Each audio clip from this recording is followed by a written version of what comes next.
Hello साथियों, आज हम बात करेंगे मोटिवेशन के बारे में।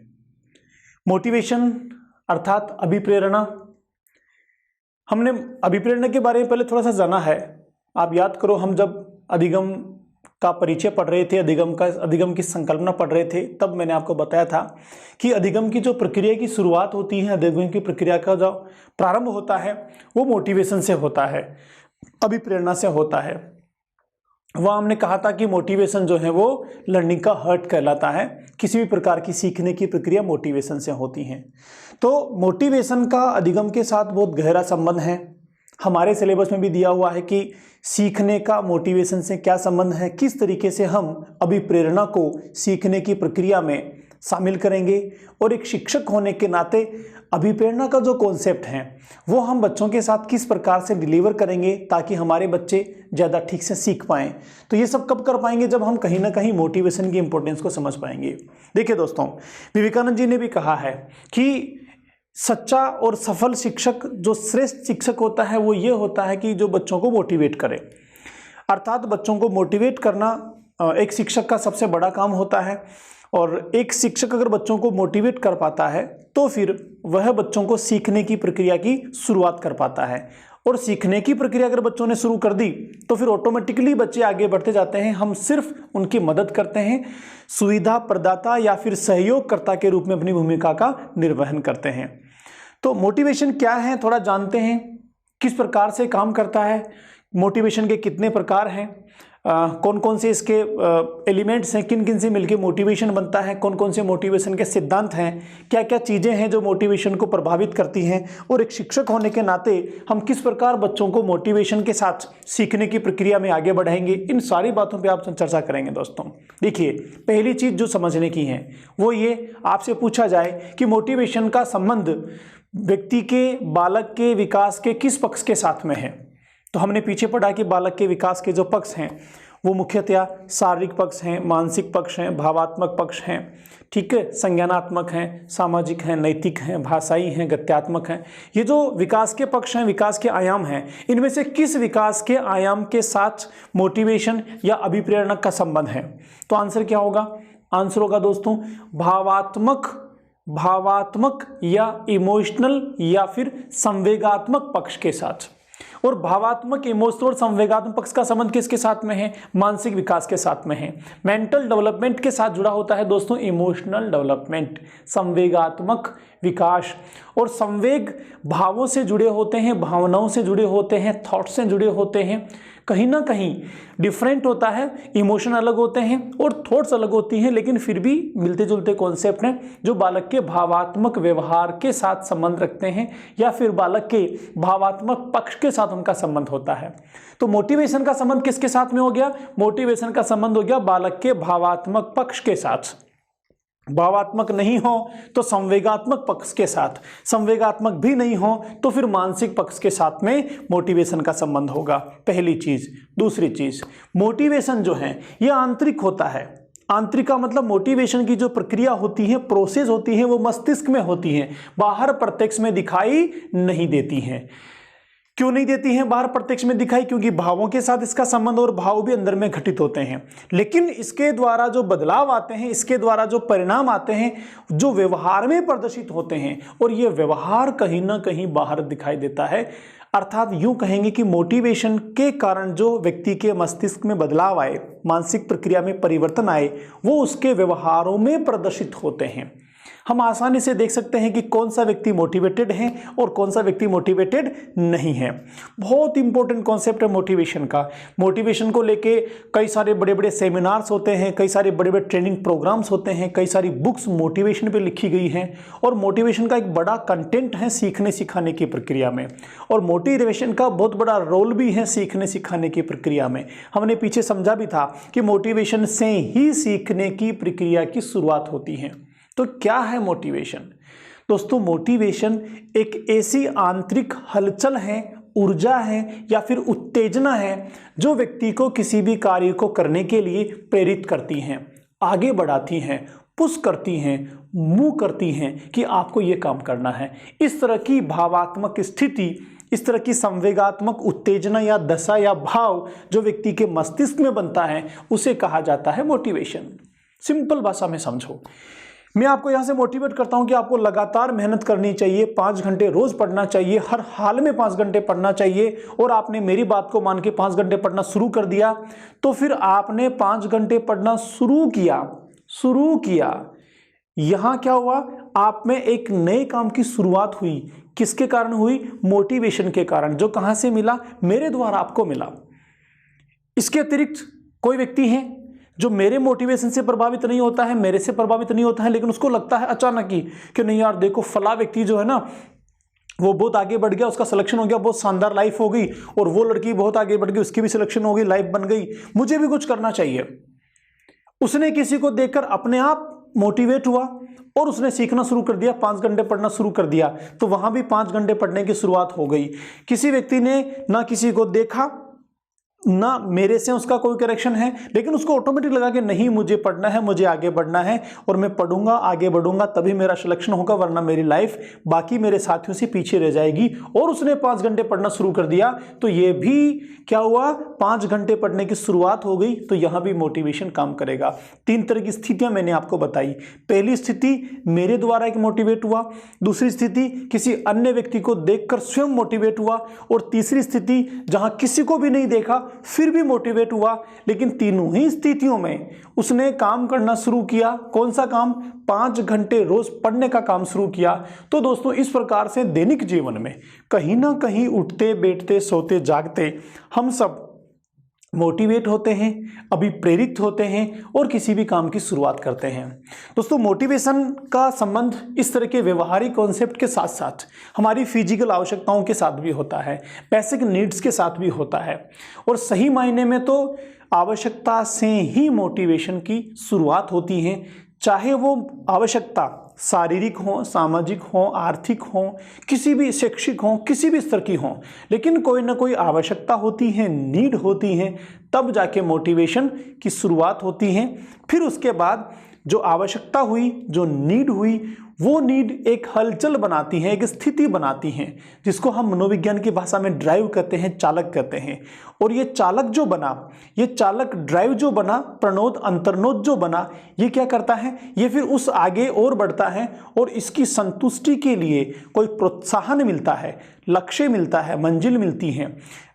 उस लक्ष्य की प्राप्ति से जो चालक है वो संतुष्ट होता है, ड्राइव जो है वो शांत हो जाता है, और इस प्रकार मोटिवेशन की प्रक्रिया एक बार पूरी हो जाती है।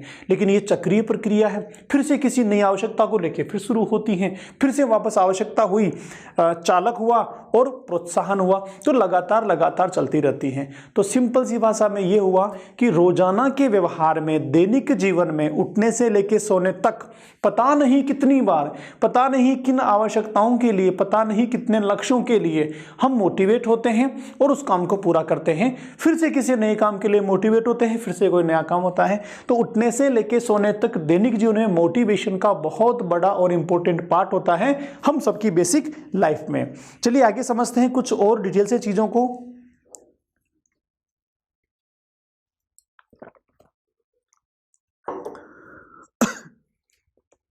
एक मोटिवेशन का इंट्रोडक्शन आप देख पा रहे हैं, क्या लिखा है बोर्ड पे देखिए।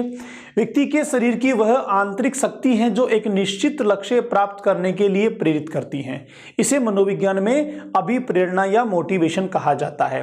व्यक्ति के शरीर की वह आंतरिक शक्ति, मैंने कहा आंतरिक होती है, बाहर दिखाई नहीं देती कि देखो इस व्यक्ति में मोटिवेशन काम कर रहा है, ऐसे बाहर दिखाई नहीं देती है, नाक कान पूंछ की तरह दिखती नहीं है, आंतरिक होती है, मस्तिष्क में बनती है। क्या बनती है?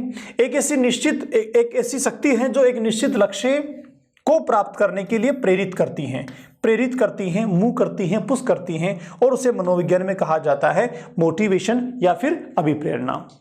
अभिप्रेरणा का संबंध किसी बालक के भावात्मक अनुक्षेत्र के साथ में होता है। अनुक्षेत्र का मतलब हो गया कि जब भी हम किसी चीज को सीखते हैं, हम नॉलेज को प्राप्त करते हैं, अधिगम हम में होता है, तो वह अधिगम व्यक्ति के 3 क्षेत्रों को प्रभावित करता है। 3 क्षेत्रों के साथ उसका संबंध होता है। तो उनमें से भावात्मक पक्ष का मतलब हो गया जो भावों के साथ संबंध रखता हो, जिसका संबंध संवेगों से, भावनाओं से, थॉट से, विचारों से हो, जो हमारे भावों के साथ व्यवहार में कई कनेक्शन रखता हो, उसे कहा जाता है भावात्मक पक्ष।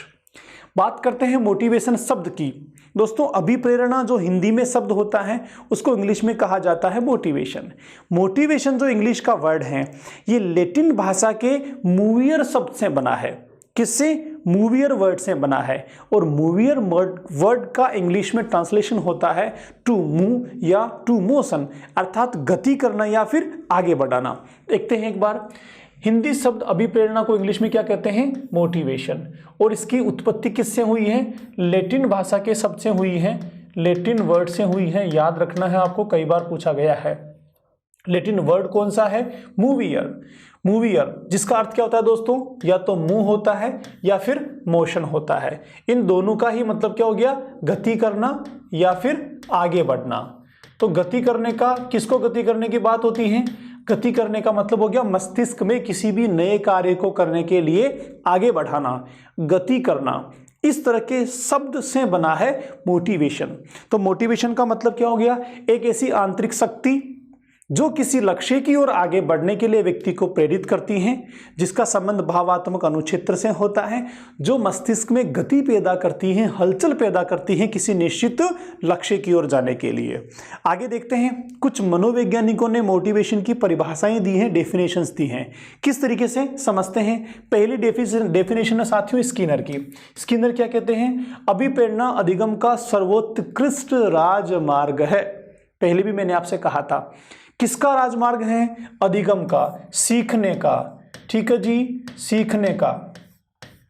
सीखने का क्या है? सर्वोत्कृष्ट मतलब सबसे अच्छा, सबसे उत्कृष्ट, द बेस्ट। राजमार्ग का मतलब हो गया राजा का मार्ग।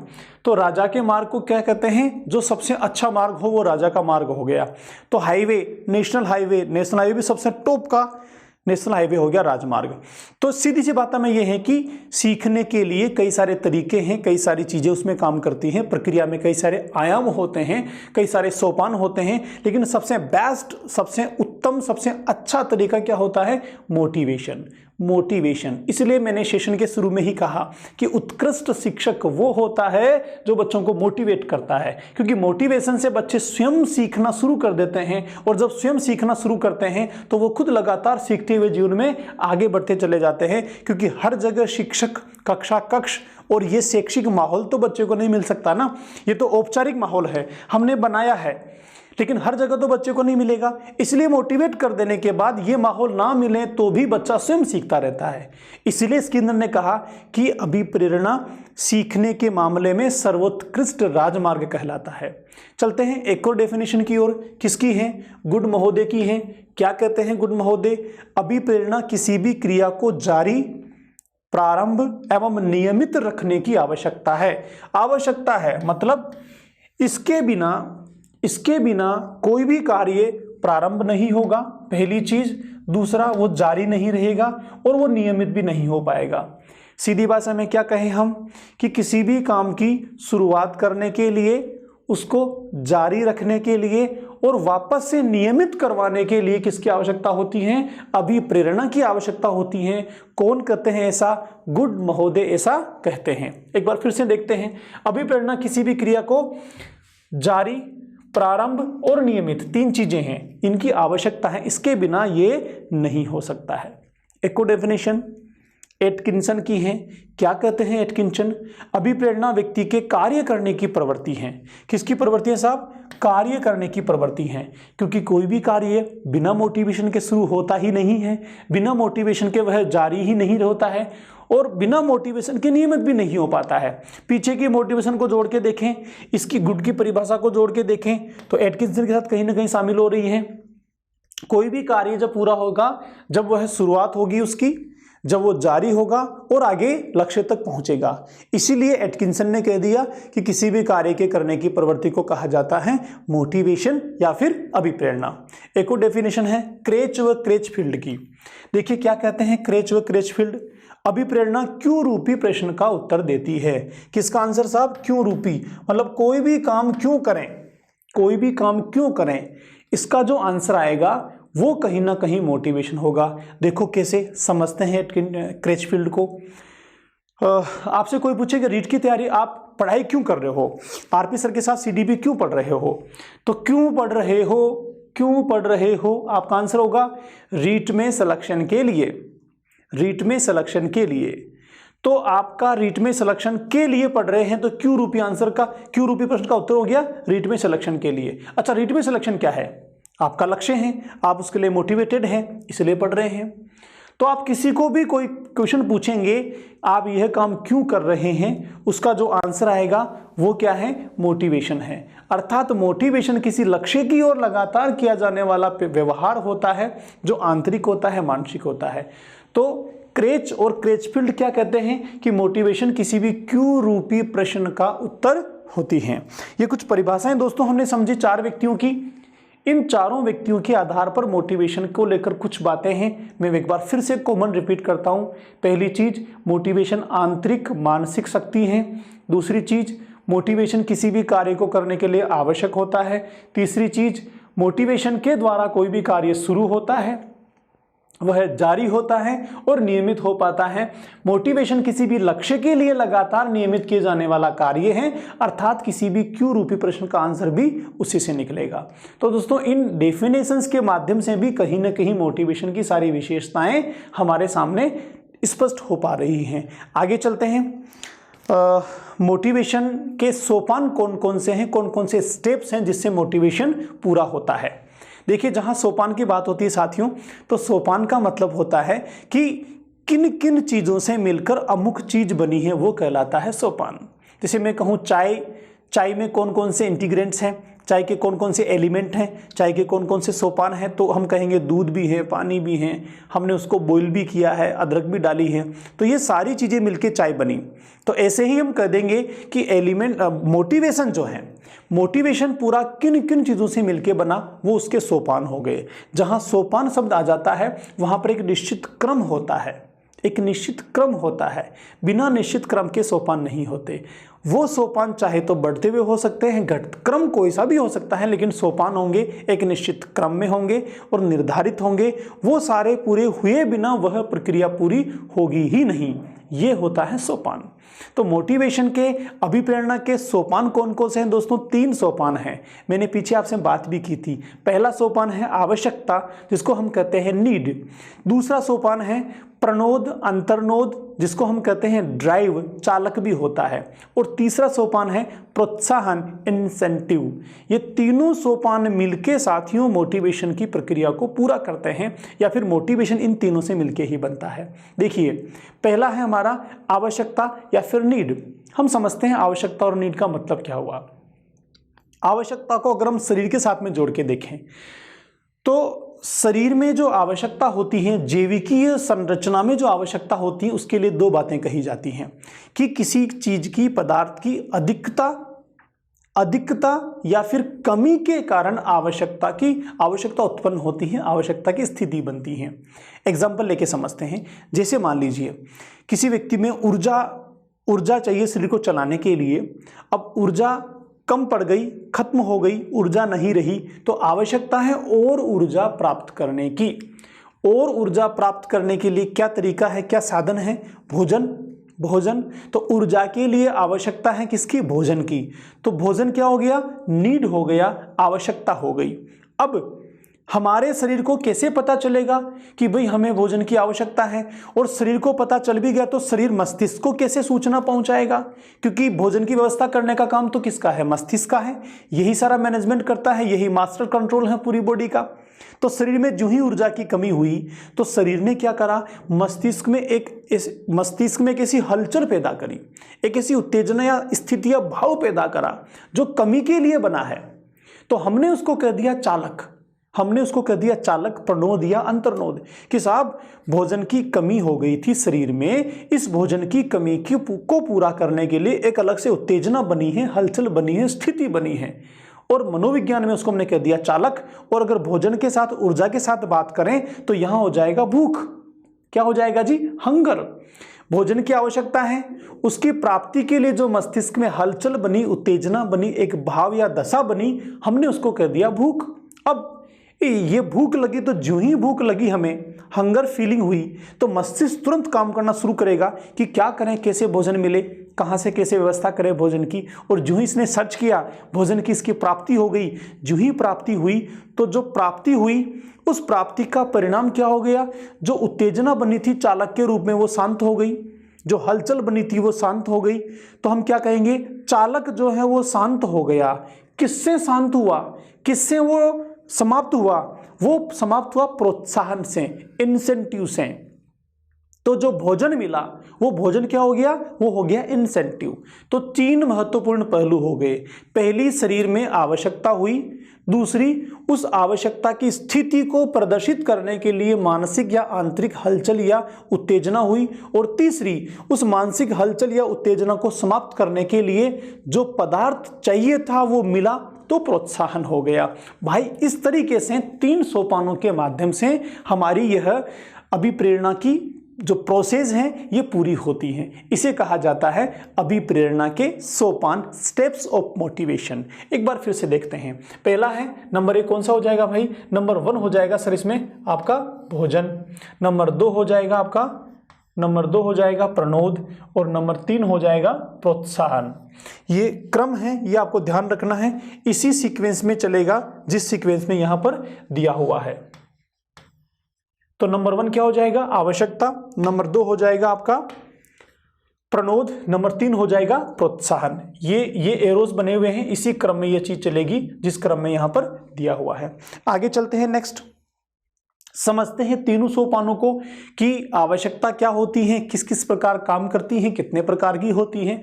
फिर अंतर्नोद, प्रनोद, चालक, ड्राइव ये क्या होते हैं, और फिर इंसेंटिव क्या होता है। तीनों को डिटेल से समझते हैं क्योंकि यहां से क्वेश्चन सीधे के सीधे बनते हैं। देखिए पहला है हमारा आवश्यकता या फिर नीड। देखते हैं क्या लिखा है। किसी भी वस्तु अथवा पदार्थ की कमी या अधिकता से उत्पन्न होने वाली स्थिति, जैसे भोजन की कमी से भोजन की आवश्यकता एवं पानी की कमी से पानी की आवश्यकता। किसी भी वस्तु अथवा पदार्थ की कमी या अधिकता, 2 चीजें हैं, एक है कमी और दूसरा है अधिकता। इससे उत्पन्न होने वाली स्थिति, सिचुएशन। और ये स्थिति कैसी होती हैं? ये आंतरिक होती हैं, दिखाई नहीं देती हैं। इसको हमने कह दिया भाई आवश्यकता। जैसे अभी आपको रीट की आवश्यकता है, तो रीट की आवश्यकता है, रीट में सिलेक्शन की आवश्यकता है। तो अभी रीट में सिलेक्शन आपका नहीं है, तो रीट में सिलेक्शन नहीं होने की कमी आप में है। तो उस कमी की स्थिति क्या है? वो स्थिति है आवश्यकता। ठीक, आपके पास सर्विस लगने के बाद, नौकरी लगने के बाद बहुत सारा पैसा आने वाला है, बहुत सारी सामाजिक सुरक्षा आने वाली है, सम्मान आने वाला है, कॉन्फिडेंस आने वाला है, आपके पूरे जीवन के लिए सुरक्षा आपको मिलने वाली है। तो ये सारी की सारी चीजें क्या हैं? ये सब की सब आपकी आवश्यकता हैं। हो सकता है आज आपके पास पैसा नहीं हो तो पैसे की आवश्यकता, आपके पास सामाजिक सम्मान नहीं हो उसकी आवश्यकता, आप में सुरक्षा आपके पास नहीं हो उसकी आवश्यकता, आपके पास कोई व्यवसाय निर्धारित नहीं हो उसकी आवश्यकता। तो पैसे की आवश्यकता, सम्मान की आवश्यकता, सुरक्षा की आवश्यकता, व्यवसाय की आवश्यकता, ये आवश्यकता है आज आपको, जिसकी पूर्ति के लिए आप रीट की तैयारी कर रहे हैं। तो ये हो गई आवश्यकता। अगर हम बायोलॉजिकल बात करें, शरीर के साथ में बात करें, तो यहां पर हमने एग्जाम्पल लिया है भोजन की कमी। भोजन की कमी से किसकी आवश्यकता? भोजन की आवश्यकता। पानी की कमी से किसकी आवश्यकता? पानी की आवश्यकता। ऐसे ही हमारे शरीर में कुछ अवशिष्ट पदार्थों का निर्माण होता है। उन अवशिष्ट पदार्थों की जब बॉडी में अधिकता हो जाती है तो उसका निष्कासन जरूरी होता है। अगर उनका निष्कासन नहीं होगा तो बॉडी में, हमारे शरीर में व्याधियां बन जाएंगी, बीमार हो जाएगा और जीवन भी संकट में आ जाएगा। तो अधिकता का निष्कासन भी जरूरी है। तो शारीरिक स्थिति को देखें तो 2 चीजें जरूरी हैं। पहली, कमी की पूर्ति के लिए आवश्यकता, दूसरी अधिकता के निष्कासन के लिए आवश्यकता। तो दोनों चीज आपको याद रखनी है, किसी वस्तु, पदार्थ, स्थिति की कमी या अधिकता के चलते जो स्थिति बनती है उसे कहा जाता है नीड, वह कहलाती है आवश्यकता। चलते हैं साथियों दूसरे स्टेप की ओर। दूसरा स्टेप जो हमारा वो है चालक, प्रणोद, अंतर्नोद, और उसको इंग्लिश में कहते हैं ड्राइव। हिंदी में कोई भी शब्द आ सकता है, लेकिन ड्राइव आपको ध्यान रखना है, ड्राइव ही आपके मोटिवेशन का एक एलिमेंट है। क्या होता है ड्राइव? आवश्यकता की उत्पत्ति होते ही व्यक्ति के शरीर में तनाव जागृत होता है एवं व्यक्ति क्रियाशील होता है, अतः व्यक्ति को क्रियाशील करने वाली स्थिति चालक कहलाती है, जैसे प्यास, भूख। और यह सब सबसे पहले किसने इस्तेमाल किया था? वुडवर्थ ने इस्तेमाल किया था। तो हम बात करें चालक, प्रणोद, अंतर्नोद की, तो इसको सबसे पहले इस्तेमाल किसने किया था दोस्तों? ये शब्द दिया है वुडवर्थ ने। वुडवर्थ के द्वारा ड्राइव शब्द दिया गया है। और ड्राइव है क्या? किसी भी चीज की आवश्यकता के चलते जो उत्पन्न होती है भाव, जो उत्पन्न दशा होती है शरीर में, उत्तेजना उत्पन्न होती है, हलचल उत्पन्न होती है, उस उत्तेजना को, हलचल को, दशा को, स्थिति को कहा जाता है चालक, अंतर्नोद, प्रणोद या फिर ड्राइव।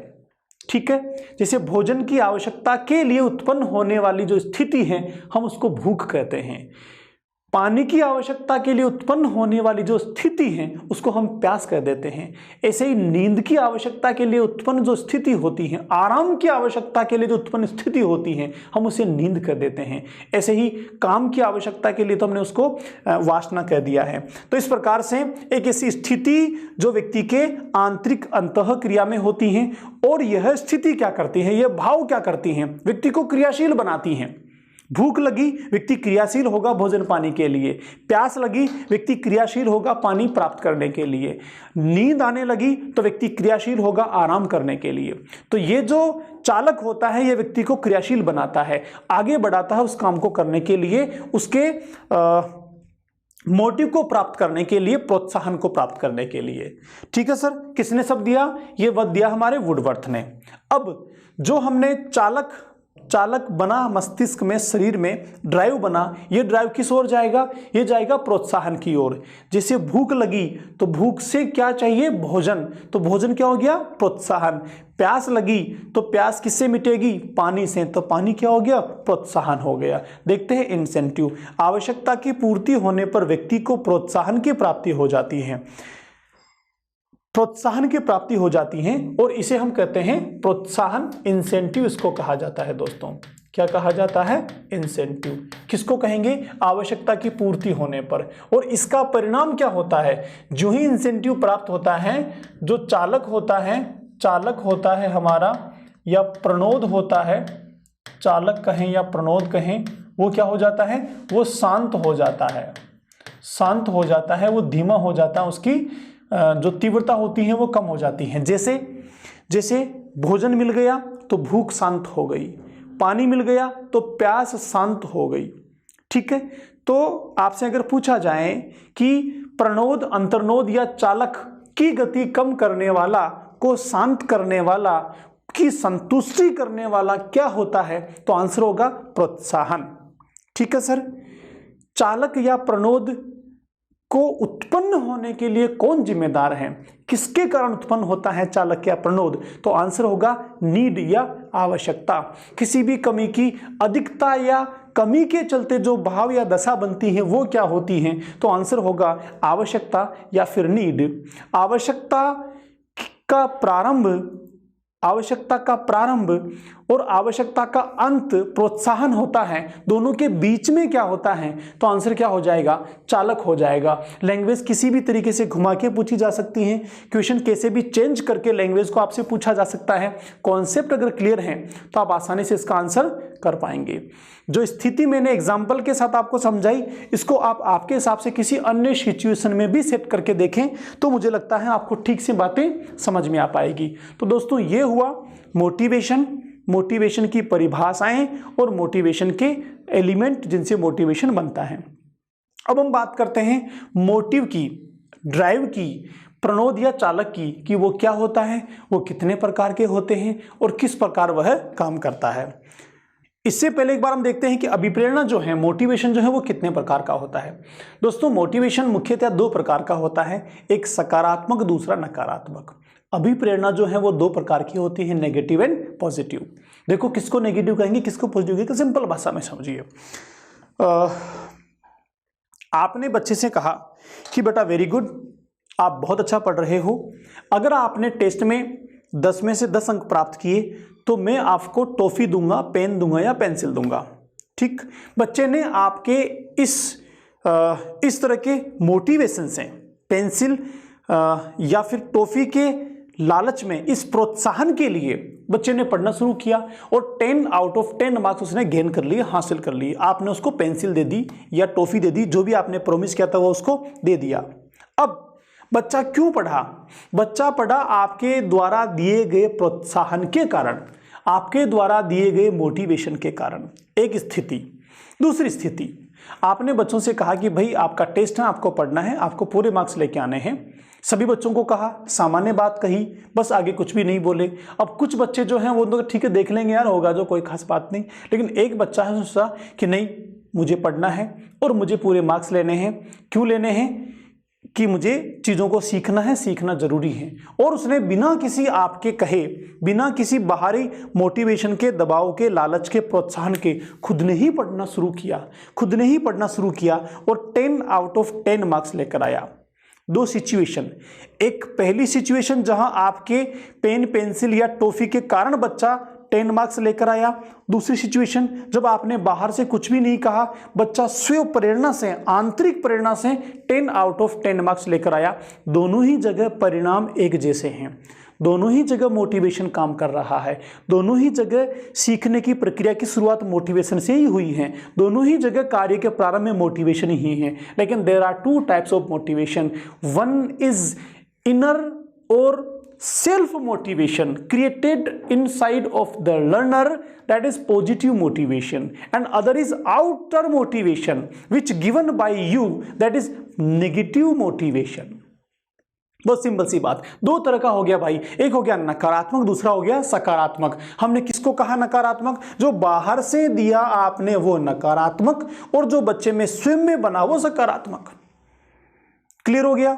अब आप कहेंगे कि साहब बच्चे को भले हमने टॉफी की बात कही हो, पेन देने की बात कही हो, लेकिन बच्चे के मार्क्स तो पूरे आए, 10 ऑफ 10 मार्क्स तो लेकर आया, तो उद्देश्य की तो प्राप्त हुई। तो फिर कहाँ गलत हुआ मोटिवेशन बाहर से, कैसे नेगेटिव हो गया? हम इसको नेगेटिव नहीं कह सकते, बिल्कुल नेगेटिव नहीं है। आपने कहा बच्चे को कि शाबाश, वेरी गुड, बहुत बढ़िया, यू कैन डू इट, और ऐसा करने से बच्चे ने काम कर लिया, तो आप कहेंगे बिल्कुल पॉजिटिव है भाई, काम हुआ है, परिणाम अच्छा आया है, तो कैसे नेगेटिव हो गया? लेकिन ये नेगेटिव है कब? जब हम एक आंतरिक मोटिवेशन के साथ इसकी तुलना करते हैं, तब परिणाम के आधार पे देखेंगे, सीखने की प्रक्रिया के रिजल्ट के आधार पे देखेंगे, तो हम इसको सामान्य मोटिवेशन को नकारात्मक नहीं कहेंगे। ये नकारात्मक नहीं है, व्यवहार में रोजाना होता है। अभी आप भी क्यों पढ़ रहे हो? क्योंकि रीट में सिलेक्शन चाहिए, इसीलिए पढ़ रहे हो। अगर रीट आपके सामने नहीं हो तो मुझे नहीं लगता इतनी गति के साथ, इतनी ऊर्जा के साथ आप पढ़ेंगे, तो कहीं ना कहीं ये भी नेगेटिव मोटिवेशन हुआ ना। ठीक बात है। तो व्यवहार में नेगेटिव मोटिवेशन का भी उतना ही महत्व है जितना पॉजिटिव मोटिवेशन का है। लेकिन जब बात मोटिवेशन की आती है, मोटिवेशन को ही स्टडी करने की बात आती है, मोटिवेशन के ही डेप्थ में जाने की बात आती है, तो there are 2 types of motivation, एक नेगेटिव, दूसरा पॉजिटिव। अच्छा, इसको नेगेटिव क्यों कहा? नेगेटिव क्यों कहा? जबकि मैं कह रहा हूं व्यवहार में हम रोजाना काम में लेते हैं, दैनिक जीवन में रोजाना उठने से लेकर सोने तक काम आ रहा है, बिना मोटिवेशन कुछ नहीं हो रहा और सब बाहर ही होता है मोस्टली। फिर भी नेगेटिव क्यों कह दिया? नेगेटिव इसीलिए कह दिया कि सीखने की प्रक्रिया में बाहरी उद्दीपक, बाहरी प्रोत्साहन या बाहरी मोटिवेशन लगातार बच्चे को मिले ऐसा जरूरी नहीं है। अगर बाहरी मोटिवेशन से, बाहरी उद्दीपकों से, बाहरी प्रोत्साहनों से बच्चा सीख रहा है, उससे लर्निंग की प्रक्रिया बढ़ रही है, तो वो स्वाभाविक नहीं है। क्यों नहीं है स्वाभाविक? स्वाभाविक का मतलब हो गया जो बच्चे के स्वभाव में है, जो ऑटोमेटिक चलता है, अंदर से निकलता है, वो होता है नेचुरल, वो होता है स्वाभाविक। तो बाहर से दिया गया वो स्वाभाविक थोड़ी ना हुआ। बाहर से आपने दिया तो बच्चा सीखेगा, नहीं दिया तो फिर क्या होगा?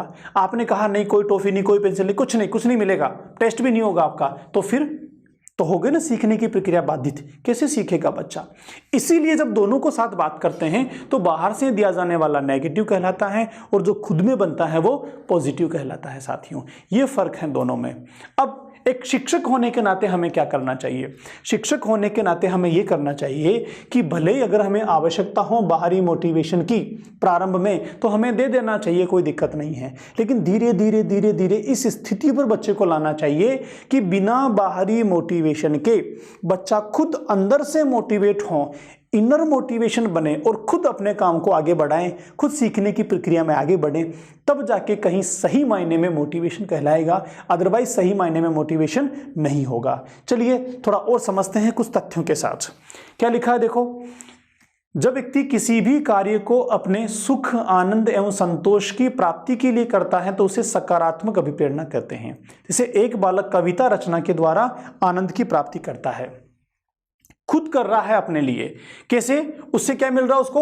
उससे सुख मिल रहा है, आनंद मिल रहा है, संतोष की प्राप्ति हो रही है। तो हमने क्या कह दिया उसको? सकारात्मक मोटिवेशन कह दिया, जो अंदर से खुद से बन रहा है। आपको 5 घंटे 6 घंटे पढ़ने से सुख मिले, संतोष की प्राप्ति हो, मजा आए, बहुत अच्छा महसूस हो, तो समझिए ये आपका सकारात्मक मोटिवेशन है। और आप दबाव से 6 घंटे पढ़ो, परेशान होकर 6 घंटे पढ़ो, तनाव में 6 घंटे पढ़ो, इसलिए पढ़ो कि सिलेक्शन चाहिए, सिलेक्शन हो गया, उसके बाद जय सिया राम 6 घंटे छोड़ो, 60 मिनट भी नहीं पढ़ रहे हैं, तो फिर वो सकारात्मक नहीं है। अर्थात जो भी काम हम सुख के लिए करते हैं, संतोष के लिए करते हैं, जिसको करने से आनंद और सुख की अनुभूति होती है, अंदर से हम प्रेरित होते हैं, दैट इज पॉजिटिव मोटिवेशन। ठीक है सर, आगे हम बात करें नकारात्मक मोटिवेशन की। जैसे एक एग्जांपल की देखते हैं। एग्जांपल क्या है? एक बालक कविता रचना के द्वारा आनंद की प्राप्ति करता है। तो कविता रचना करके क्या कर रहा है? आनंद की प्राप्ति कर रहा है। क्यों कविता लिख रहा है? इसके लिए कोई इसको बाहर से प्रोत्साहन नहीं मिल रहा है। कविता कहीं किताब में नहीं छपनी है, कविता के बदले पैसे नहीं मिलना है, कोई कंपटीशन में नहीं है, सिर्फ अपने आनंद के लिए, सुख के लिए, अच्छा लगे इसलिए कविता लिख रहा है। तो ये तो हो गया सकारात्मक। लेकिन यही बच्चा अगर एक कविता प्रतियोगिता के लिए लिखे, कंपटीशन के लिए लिखे, तो फिर वो हो जाएगा नकारात्मक। क्योंकि यहाँ कविता लिखने के पीछे कारण जो है वो प्रतियोगिता है, जो बाहरी है, और यहाँ जो कारण है वो आंतरिक है, आनंद है, आनंद की प्राप्ति के लिए कविता लिख रहा है। चलिए समझते हैं नेगेटिव मोटिवेशन, जिसको बाह्य भी कहते हैं और कृत्रिम भी कहा जाता है। जब व्यक्ति किसी पुरस्कार, प्रशंसा, परिस्थिति इत्यादि के कारण कोई भी कार्य करता है तो इसे नकारात्मक अभिप्रेरणा कहते हैं। जैसे एक बालक दौड़ प्रतियोगिता में भाग लेता है, यहाँ पर क्या है साहब? पुरस्कार हो, प्रशंसा हो या फिर परिस्थिति हो, इसके लिए जब मोटिवेशन मिलता है, कोई काम करता है, तो हमने उसको क्या कह दिया? नकारात्मक कह दिया। जैसे एक बालक दौड़ प्रतियोगिता में भाग लेता है, प्रतियोगिता शब्द आ गया तो नेगेटिव हो गया, और यहाँ दौड़ता है अपने आनंद के लिए, अपने संतोष के लिए, अपनी इच्छा के लिए, तो हम क्या कह देंगे उसको? तो वो कहलाएगा सकारात्मक। ठीक है सर, लेकिन क्योंकि प्रतियोगिता के लिए दौड़ रहा है तो वो सकारात्मक नहीं है, इसमें उसको आनंद नहीं आ रहा, संतोष नहीं मिल रहा, खुशी नहीं मिल रही है। ठीक है, तो जब व्यक्ति किसी पुरस्कार के लिए डर से, सम्मान से, परिस्थिति से, किसी बाहरी कारण से कोई भी काम करता है तो उस काम के लिए बनने वाला जो मोटिवेशन है वो कहलाता है नेगेटिव मोटिवेशन, नकारात्मक अभिप्रेरणा।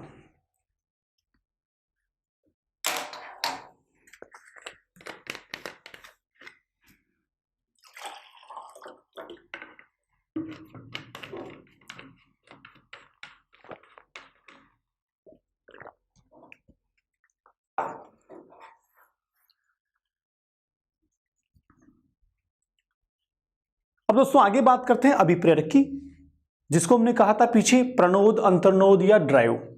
अभिप्रेरक जो है वो क्या होता है? मैंने समझाया था आपको, आवश्यकता और प्रोत्साहन के बीच का जो आयाम था वो प्रणोद था, चालक था, ड्राइव था। देखते हैं, अभिप्रेरक वह स्थिति है जो किसी व्यक्ति को क्रियाशील करती है। अभिप्रेरक 2 भागों में विभक्त किए गए हैं। क्रियाशील करने वाली स्थिति हमने पीछे प्यास कहा था, भूख कहा था, नींद कहा था। ये सब के सब क्या थे? ये सब के सब आपके प्रणोद हैं, चालक हैं, ड्राइव हैं, अंतर्नोद हैं। ठीक है सर, अभिप्रेरक भी इनको कहते हैं। ये 2 प्रकार के होते हैं, कुछ तो जन्मजात होते हैं जो बाय बर्थ हम में आ जाते हैं, और कुछ अर्जित होते हैं जो बाहर से समाज के द्वारा, परिस्थितियों के द्वारा व्यक्ति उनको प्राप्त कर लेता है। देखते हैं, अभिप्रेरक कितने प्रकार के हो गए सर? पहला हो गया अर्जित अभिप्रेरक, जो व्यक्ति ने बाहर से, समाज से, परिवेश से, पर्यावरण से, वातावरण से अपनी आवश्यकताओं के लिए उनको अर्जित कर लिया है। दूसरा जन्मजात या जैविक, जिनको अर्जित नहीं किया है, वो बॉडी में है ही है, हम चाह के भी उनको दूर नहीं कर सकते, वो जन्मजात हैं, बाय बर्थ हैं। जैसे कौन कौन से हैं बाय बर्थ वाले? थोड़ा यहाँ करेक्शन है, ये जो जन्मजात और जैविक अर्जित हैं ये वाले हैं। कौन से हैं? ये भूख हो गया, प्यास हो गई, विश्राम हो गया, नींद हो गई, प्रेम, क्रोध, भय, काम, इच्छा, ये सारे के सारे कैसे हैं साथियों? ये सारे के सारे जन्मजात हैं, जैविक हैं, जो बाय बर्थ हम में आ गए हैं। दूसरा है यहाँ पर अर्जित अभिप्रेरक। अर्जित जो है उनको हमने दो भागों में बांट दिया है। कितने भागों में? दो भागों में। पहला हो गया व्यक्तिगत अर्जित और दूसरा हो गया सामाजिक अर्जित। व्यक्तिगत अर्जित का मतलब जो व्यक्तिगत आवश्यकताओं के लिए व्यक्ति ने अर्जित कर लिए हैं, व्यक्तिगत आवश्यकताओं के लिए जो उसने बाहर से, परिवेश से, समाज से अर्जित कर लिए हैं, वो कहलाएंगे व्यक्तिगत अर्जित कारक।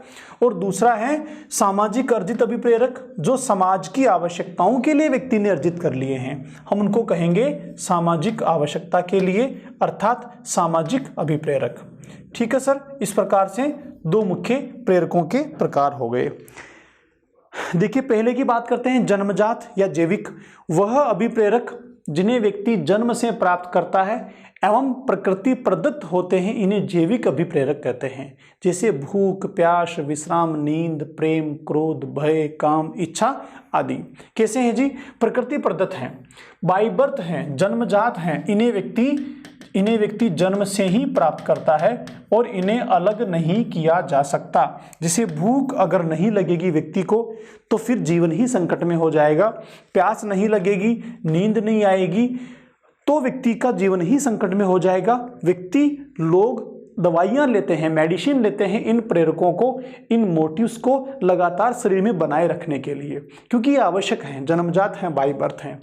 ठीक है सर, तो आपसे पूछें कि कौन से जैविक अभिप्रेरक हैं, कौन से शारीरिक अभिप्रेरक हैं, कौन से जन्मजात अभिप्रेरक हैं, कौन से प्राकृतिक अभिप्रेरक हैं, कौन से प्रकृति प्रदत्त अभिप्रेरक हैं, कौन से प्रेरक हैं जिन्हें अलग किया जाना संभव नहीं है, कौन से प्रेरक हैं जो व्यक्ति में जीवन प्रारंभ करने से ही आ जाते हैं, कौन से प्रेरक हैं जिनके बंधने के लिए किसी बाहरी परिवेश, पर्यावरण की आवश्यकता नहीं होती, कौन से प्रेरक हैं जो व्यक्ति में जीवन पर्यंत बने रहते हैं। किसी भी लैंग्वेज में कोई भी क्वेश्चन पूछे, आंसर क्या होगा? जो जन्मजात हैं, बाय बर्थ हैं, प्रकृति प्रदत्त हैं। कौन से होंगे सर? एक हो गया हमारा भूख, प्यास, विश्राम, नींद, प्रेम, क्रोध, भय, काम, इच्छा, और भी कई सारे संवेग जो हम लोगों में बने होते हैं। चलते हैं अर्जित की ओर। अर्जित जो हमने एक्वायर कर लिए हैं, बाहर से हासिल कर लिए हैं, जन्मजात हम में नहीं थे, बाद में हासिल कर लिए हैं।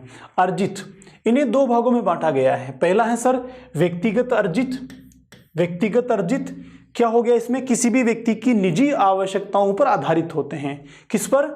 इसकी पर्सनल आवश्यकताएं होती हैं, पर्सनल नीड्स पर आवश्यक बेस्ड होते हैं। कौन से हो गए ये हो गए अर्जित। एक्वायर जिनको कहते हैं, एक्वायर, ये एक्वायर्ड हो गए। ठीक है सर, एक्वायर्ड हो गए।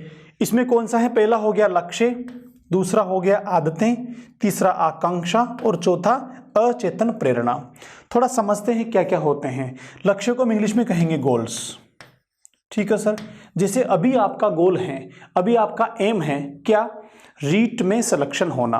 ठीक, पहला प्राथमिक, आगे व्याख्याता भी है और बहुत कुछ है, लेकिन पहला आपका रिसेंटली आज का गोल क्या है? रीट में सिलेक्शन होना। अच्छा मुझे बताओ, ये रीट में सिलेक्शन होने का गोल क्या बाय बर्थ आप में आया था, जन्मजात आप में आया था? जब आपने एसटीसी बीएड नहीं की थी तो भी क्या लक्ष्य था? जी नहीं। अगर आप पढ़ते ही नहीं तो भी क्या लक्ष्य बनता? जी नहीं। आप अगर बायो लेके नीट की तैयारी करते तो क्या लक्ष्य बनता? बिल्कुल नहीं बनता। तो ये क्या हुआ? आपने अर्जित कर लिया है। कब? परिस्थिति से बाद में अर्जित कर लिया है, बाद में बना लिया है। तो लक्ष्य जो होते हैं, एम्स जो होते हैं, गोल्स जो होते हैं व्यक्ति के, वो सारे के सारे अर्जित होते हैं और उनका संबंध स्वयं के साथ में होता है। आपके रीट में सिलेक्शन होने का संबंध केवल और केवल आपके साथ है। समाज परिवार से उसका कोई लेना देना नहीं है। समाज के लिए तो सिलेक्शन आपका हो तो भी कोई खास बात नहीं, नहीं हो तो भी कोई खास बात नहीं। ठीक है, तो निजी आवश्यकता पे डिपेंड हो गया लक्ष्य। दूसरा है सर आदतें, इन्हें हम कहेंगे हैबिट्स। हैबिट्स का पूरा टॉपिक है व्याख्याता में, हम वहां कभी पढ़ेंगे आगे डिटेल से। अभी आप समझो हैबिट क्या है, जानते हैं थोड़ा सा। हैबिट का मतलब होता है अर्जित, जो हमने बाहर से बना ली है। किसी भी कार्य को बार बार करने के बाद जब वह अपने आप होने लगे, हम चाहें या ना चाहें फिर भी होने लगे, तो ऐसी दशा को कहा जाता है आदत। जो हम एक्वायर करते हैं और बार बार करने के बाद उसको हासिल करते हैं। और एक बार कोई चीज़ जब आदत बन जाती है, फिर हम चाहें या ना चाहें फिर भी उसको हमें करना होता है, दैट इज हैबिट। ठीक है, तो हैबिट भी हमने कैसे बनाई? हैबिट हमने बनाई अर्जित। जैसे मान लीजिए किसी की 6 घंटे पढ़ने की हैबिट है, 6 घंटे पढ़ने की आदत है, तो बाय बर्थ तो नहीं थी ये। एक व्यक्ति जो पढ़ाई नहीं करता वो तो 6 घंटे नहीं पढ़ता ना। आपने बार बार लगातार 1 घंटे पढ़े, 2 घंटे पढ़े, 3 घंटे पढ़े, लगातार पढ़ते पढ़ते पढ़ते आपने ये आदत बना ली है, तो ये भी क्या हो गई? अर्जित हो गई। इसका भी संबंध किससे है? आपकी निजी आवश्यकता से है। आपको रीट में सिलेक्शन चाहिए, इसीलिए रोज आप 6 घंटे पढ़ते हैं, तो ये हो गई आपकी हैबिट। दूसरा है आकांक्षा, इसको हम कहेंगे एम्बिशन। ठीक है, एम्बिशंस, आकांक्षाएं। एम्बिशंस क्या होते हैं दोस्तों? आकांक्षाओं का मतलब हो गया, अभी हम रीट में सिलेक्शन की बात कर रहे हैं। रीट हमारी आकांक्षा हो गई। रीट में होने के बाद हम कहेंगे साहब सेकंड ग्रेड आना है, अच्छा फिर व्याख्याता आना है, अच्छा फिर कॉलेज व्याख्याता बनना है, प्रोफेसर बनना है, फिर चलो अच्छा आरएस बनना है, फिर आगे आईएएस बनना है। तो ये हमारा एम्बिशंसनेस हो गया, आकांक्षा हो गई, जो लगातार आगे से आगे बढ़ती रहती है। एक व्यक्ति पैसा कमाता है, मान लो उसने 1 करोड़ रुपए कमा लिए, बोलेगा नहीं अभी 2 कमाता हूँ, 2 करोड़ हो गए, अच्छा नहीं अभी 5 कमाता हूँ, 10 कमाता हूँ, 20 कमाता हूँ, अब 1 अरब कमाता हूँ। तो आगे से आगे उसकी आकांक्षाएं बढ़ती चली जाती हैं। ये भी क्या है? अर्जित हैं, जन्मजात ये नहीं होती। दूसरी चीज हमारी खुद की है, निजी होती हैं। तीसरा है अचेतन प्रेरणा, अनकॉन्शियस मोटिवेशन। अचेतन प्रेरणा, अनकॉन्शियस मोटिवेशन का मतलब क्या है साथियों? अभी आप मेरे साथ कनेक्टेड हैं, इस क्लास के बाद में आप में से कोई साथी हैं जो सो जाएंगे, कोई साथी आराम करेंगे, कोई साथी लगातार फिर से रिवाइज करेंगे। एक साथी सो गया, एक साथी ने आराम करना शुरू किया, एक साथी ने मूवी देखना शुरू कर दिया, और एक साथी ने जो पढ़ा उसको रिवीजन करना शुरू कर दिया, इससे रिलेवेंट क्वेश्चन को सोल्व करना शुरू कर दिया। मैंने 4 एग्जाम्पल दिए, चारों ने अपनी अपनी इच्छा से अपने अपने हिसाब से अलग अलग काम किए। इनके लिए किसी ने कुछ नहीं कहा, कोई डायरेक्शन यहां से मैंने नहीं दिए, कोई डायरेक्शन आपकी फैमिली ने आपको नहीं दिए, आपने ही अपने हिसाब से आगे बढ़ाया। ये कहलाता है अचेतन प्रेरणा। अचेतन प्रेरणा, अनकॉन्शियस हमारा जो अचेतन होता है वो कहीं ना कहीं हमारे लिए प्रेरणा देता है। एक और चीज, हम जो चीजें चेतन में करते हैं वो धीरे धीरे अचेतन में चली जाती हैं, और अचेतन में चले जाने के बाद कई बार हमारे चेतन व्यवहार को उसके साथ उसका प्रभाव बना रहता है। देखो कैसे? जैसे मान लीजिए आप बाजार से निकल रहे हैं, बाजार से निकलने के दौरान आपने क्या देखा कि सड़क के किनारे एक 2000 रुपये का नोट रखा हुआ है, एकदम रेड कलर का, बहुत सुंदर सा नया फ्रेश नोट है, किसी ने एटीएम से निकाला था, जेब से निकल के वहां गिर गया। आपने जी देखा, देखते बोले वाह मजा आ गया, काफी शानदार जुगाड़ है, आराम से एक दिन की पार्टी तो हो जाएगी। आप साइड में खड़े हो गए और चुपचाप देखते रहे कि भाई कोई यहाँ से कोई आसपास नहीं हो, तब मुझे उठाना है। आपने देखा 10 मिनट बाद पूरी सड़क सुनसान हो गई, कोई आगे पीछे नहीं था। आप धीरे धीरे चुपचाप उसके पास में गए, जेब से रुमाल निकाला और उसके ऊपर रुमाल गिरा दिया। जो ही रुमाल गिरा, अब रुमाल को उठाने के बहाने उसको रुमाल को भी उठाया, साथ में उसको भी उठा लिया और जेब में डाल लिया। ठीक, जेब में डाल के आगे देखा, पीछे देखा, दाएं देखा, बाएं देखा, कोई भी नहीं देख रहा, आगे बढ़ गए। अच्छा, मैं आपको तरीका नहीं सिखा रहा हूं कैसे नोट उठाना है आप आगे बढ़ गए। आगे बढ़ने के बाद आपके मन में विचार आया कि नहीं यार ये मैंने गलत कर दिया, ऐसा मुझे नहीं करना चाहिए था। क्या पता ये 2000 का नोट किसी गरीब व्यक्ति का हो और उस बेचारे को सैलरी मिली हो और गलती से उसमें से गिर गया हो, तो ये मुझे नहीं करना चाहिए था, ये गलत हो गया, ये पैसा मेरा नहीं है, मुझे इसको नहीं लेना है, और चलो मैं इसको वापस वहीं रख के आता हूं जहां मुझे मिला था, जिसका भी उसको मिल जाएगा। या फिर मैं पुलिस को इन्फॉर्म करता हूं कि सर मुझे फला जगह ये 2000 का नोट मिला था, किसी का है आप दे दीजिए जिसका भी है। या फिर मैं कोई इन्फॉर्मेशन करता हूं, अखबार में निकलवाता हूं। तो अब यहां देखो 3-4 स्थिति बन गई। पहली ये कि आप का मन करा आपने उठा लिया, जेब में रख लिया, लेकिन अब आपका मन कर रहा है कि नहीं मुझे इसको वापस देना है।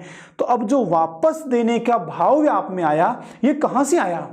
ये पहले तो नहीं था। अगर पहले होता तो उठाते ही क्यों? पहले होता तो उठाते ही क्यों? इतनी परेशानी क्यों उठाते आप? लोगों को रोक के पूछते भाई किसका है, लेकिन पहले नहीं आया, बाद में आप में आया। इसको कहा जाता है अचेतन प्रेरणा, जो आप में थी लेकिन चेतन में नहीं थी, अचेतन में थी, अब आवश्यकता होने पर अनकॉन्शियस में से कॉन्शियस में आ गई और आपको अमुक व्यवहार करने के लिए प्रेरित करती है। इसे कहा जाता है अचेतन प्रेरणा। हमारे दैनिक जीवन में लगातार कई सारे ऐसे इवेंट होते हैं जहां हमारी अचेतन प्रेरणाएं काम करती है साथियों। चलिए आगे चलते हैं। तो ये हो गया हमारा व्यक्तिगत अर्जित अभिप्रेरकों का, व्यक्तिगत अर्जित अभिप्रेरक। अब बात करते हैं अभिप्रेरकों के ही दूसरे प्रकार की, जिसमें है हमारा सामाजिक अर्जित प्रेरक। बहुत सिंपल सी बात है, व्यक्तिगत तो निजी आवश्यकता पर डिपेंड थे और ये किस पर होंगे, सामाजिक आवश्यकता पर डिपेंड होंगे, समाज की आवश्यकता पर डिपेंड होंगे। देखते हैं, समाज से संबंधित आवश्यकताओं के कारण निर्धारित किए जाने वाले होते हैं, समाज की आवश्यकताओं पर डिपेंड होते हैं। वो हमारी निजी आवश्यकताओं पर थे तो हमने व्यक्तिगत अर्जित बोल दिया। ये समाज के द्वारा निर्धारित आवश्यकताओं पर हैं, इसलिए हमने इनको सामाजिक अर्जित बोल दिया। अब समाज के द्वारा निर्धारित कौन सी, जैसे समाज में एक व्यक्ति का अच्छा सम्मान है, दूसरे का कम सम्मान है, तो फिर एक सम्मान का पैमाना हो गया, मापदंड हो गया। जिसका कम सम्मान है वो चाहेगा मेरा भी सम्मान बढ़े। अच्छा, ये सम्मान नाम की चिड़िया कहीं जन्मजात आई क्या? नहीं आई ना, ये तो हमारे समाज ने बनाई। तो हमने समाज में इस तरह की जो चीजें हैं उनको हमने समाज की आवश्यकता के हिसाब से अपना लिया। हमें लगता है कि नहीं, मुझे सम्मान पाना चाहिए, तो ये सम्मान पाने की जो आवश्यकता है ये कहाँ से बनी, समुदाय से बनी। तो इसके लिए हम जो प्रेरित होते हैं वो कहलाती हैं हमारी सामाजिक अर्जित अभिप्रेरक। समूह की बात करें, समूह में रहने की, तो समूह में रहने की प्रवृत्ति भी जन्मजात हम में नहीं है। जब पैदा हुए तब कैसे भी रह सकते थे, लेकिन धीरे धीरे हमने देखा कि ग्रुप में रहना चाहिए, एक दूसरे की आवश्यकताएं पूर्ति की जाती हैं ग्रुप में रहने से। तो समूह में रहने की प्रवृत्ति, समाज में रहने की प्रवृत्ति भी कहाँ से आई, हमारे सामाजिक आवश्यकता की पूर्ति के लिए आई। ऐसे ही युयुत्सा है, अपना अस्तित्व बनाना है, तो ऐसी कई धन कमाना है, पैसे कमाना है, बड़े से बड़े पद हासिल करना है, व्यापार को बहुत आगे बढ़ाना है, बहुत अच्छे सुंदर कपड़े पहनना है, बहुत अच्छे से अच्छी हेयर स्टाइल बना के मेकअप करके अप टू डेट रहना है। ये सारा का सारा क्या है, ये सामाजिक आवश्यकताओं से होने वाली चीज़ें हैं, सामाजिक आवश्यकताओं के कारण बनने वाली चीज़ें हैं। शरीर को कोई आवश्यकता नहीं कि आप 500 रुपये मेकअप के खर्च करो या नहीं करो, उससे शरीर को कोई आवश्यकता नहीं है, बाय बर्थ नहीं था, ये हमने समाज से प्राप्त कर ली। समाज में अपने स्थान को बनाने के लिए हमने समाज से इनको अर्जित कर लिया है। जैसे परिवार में रहने की इच्छा, बहुत सिंपल सी बात है, परिवार में रहने की इच्छा क्या हुई, परिवार में रहते हुए लोगों को देखा तो परिवार में एक दूसरे का कोऑपरेशन मिलता है, अफेक्शन मिलता है, कोऑर्डिनेशन होता है, तो ये हमने समाज की आवश्यकताओं के लिए बना ली। सामुदायिक की आवश्यकता, समूह में रहने की आवश्यकता, संग्रह की प्रवृत्ति, धन इकट्ठा करना, युयुत्सा, युद्ध करने की इच्छा। पीछे हमने मैकडूगल पढ़ा है, संवेग पढ़े हैं, तो युयुत्सा मूल प्रवृत्ति है क्रोध की, पढ़ा था अपन ने पीछे। संग्रह की प्रवृत्ति, ये भी मैंने कहा था, ये भी मूल प्रवृत्ति है, ठीक है। तो ये सारी की सारी जो चीजें हैं ये समाज से संबंधित आवश्यकताएं हैं, इनकी पूर्ति के लिए व्यक्ति जो है इनको प्राप्त करता है, इसलिए हमने इनको कह दिया सामाजिक अर्जित अभिप्रेरक। आगे चलते हैं सर। अभिप्रेरकों को मनोवैज्ञानिकों ने भी अपने हिसाब से वर्गीकृत किया है। हमने सामान्य तरीके से दो भागों में अभिव्यक्त कर दिया, पहला जन्मजात, दूसरा अर्जित। लेकिन कुछ मनोवैज्ञानिकों ने जन्मजात और अर्जित को अपने अपने हिसाब से अलग अलग नाम दिए हैं, ठीक है। अगर कॉमन क्लासिफिकेशन पूछे आपसे, किसी मनोवैज्ञानिक का नाम नहीं हो, तो दो ही कैटेगरी है अभिप्रेरकों की, एक जन्मजात, दूसरी अर्जित। लेकिन मनोवैज्ञानिक के हिसाब से पूछें तो पर्टिकुलर मनोवैज्ञानिकों ने उनको विशेष नाम दिया है। जैसे 3 मनोवैज्ञानिक हैं जिनके बारे में अक्सर पूछते हैं। पहला मनोवैज्ञानिक है अब्राहम मैस्लो। अब्राहम मैस्लो की थ्योरी अपन ने पढ़ी है, आवश्यकता की थ्योरी, हायरार्की ऑफ नीड। तो अब मैस्लो जो है उन्होंने अभिप्रेरकों को 2 प्रकार का माना है। पहला कौन सा, जन्मजात अभिप्रेरक, और दूसरा अर्जित अभिप्रेरक। दूसरे मनोवैज्ञानिक हमारे पास थॉमसन ने भी इनको 2 ही प्रकार का माना है। पहला माना है प्राकृतिक और दूसरा है कृत्रिम। जो जन्मजात था उसको इन्होंने प्राकृतिक कह दिया और जो अर्जित था उसको इन्होंने कृत्रिम कह दिया। कॉन्सेप्ट वही है, सिर्फ नाम बदल दिए हैं। लेकिन आपको याद रखना है, अगर जन्मजात और अर्जित पूछे तो अब्राहम मैस्लो के द्वारा दिए गए शब्द हैं। कृत्रिम और प्राकृतिक पूछें तो थॉमसन के द्वारा दिए हुए शब्द हैं। अब तीसरा मनोवैज्ञानिक है गैरेट। गैरेट ने इनको 3 प्रकार का माना है। देखते हैं, पहला कौन सा? जैविक, दूसरा सामाजिक और तीसरा मनोवैज्ञानिक। जैविक जो यहां पर जन्मजात था मेस्लो के हिसाब से, थॉमसन के हिसाब से प्राकृतिक था, उसको गैरेट ने जैविक बोल दिया। ठीक है, मेस्लो का जो अर्जित था, थॉमसन का जो कृत्रिम था, उसी को गैरेट ने सामाजिक बोल दिया और तीसरा जोड़ दिया मनोवैज्ञानिक। तो गैरेट ने तीसरा जोड़ा है। बाकी 2 ही हैं, सिर्फ नाम बदले हैं, टाइटल बदले हैं, लेकिन कॉन्सेप्ट वही है। कॉन्सेप्ट तीनों का एक ही है, लेकिन गैरेट ने तीसरा जोड़ दिया है। कौन सा? मनोवैज्ञानिक। मनोवैज्ञानिक का मतलब क्या हो गया? जो कॉन्सेप्ट मनोविज्ञान से जुड़े होते हैं, जैसे मूल प्रवृत्तियां हैं, संवेग हैं, बुद्धि हैं, इस तरह के संबंध जो हैं, इस तरह के जो कॉन्सेप्ट उससे जुड़ा हुआ अभिप्रेरक जो है वो मनोवैज्ञानिक कहलाता है। जैसे अपने युत्सा देखा पीछे, संग्रह की प्रवृत्ति देखिए पन्ने पीछे, तो युत्सा जो है वो मूल प्रवृत्ति के साथ जुड़ा हुआ चीज है। मूल प्रवृत्ति है युत्सा, इसलिए क्रोध आना स्वाभाविक है। मूल प्रवृत्ति है संग्रह की, इसीलिए धन संचय या ओनरशिप की जो फीलिंग है वो आना स्वाभाविक है। ओनरशिप का जो इमोशन है वो आना स्वाभाविक है। तो उसको इन्होंने रख दिया मनोवैज्ञानिक के साथ। ठीक है सर, आपको याद रखना है। अगर आपसे पूछे कि अभिप्रेरकों को 3 प्रकार का किसने माना है, तो आंसर होगा गैरेट। 2 प्रकार का किसने माना है, तो आंसर होगा आपका थॉमसन और मेस्लो। इन टाइटल्स को आपको ध्यान रखना है, कई बार पूछा गया है। आगे हम बात करते हैं अभिप्रेरणा के सिद्धांतों के बारे में। जैसा कि मैंने आपको बताया पहले, मोटिवेशन को लेकर विभिन्न मनोवैज्ञानिकों ने अपने अपने हिसाब से अध्ययन किया और अध्ययन करने के बाद कुछ सिद्धांत उन्होंने प्रतिपादित किए। किस तरीके से? कि भाई मोटिवेशन जो है एक व्यक्ति के हिसाब से इस तरीके से काम करता है, दूसरा कहता नहीं ऐसे नहीं ऐसे काम करता है, तीसरा ऐसे नहीं ऐसे काम करता है। तो हर मनोवैज्ञानिक ने अपने अपने हिसाब से मोटिवेशन को सिद्ध करने की कोशिश की और सिद्ध करके अपने सिद्धांत दिए।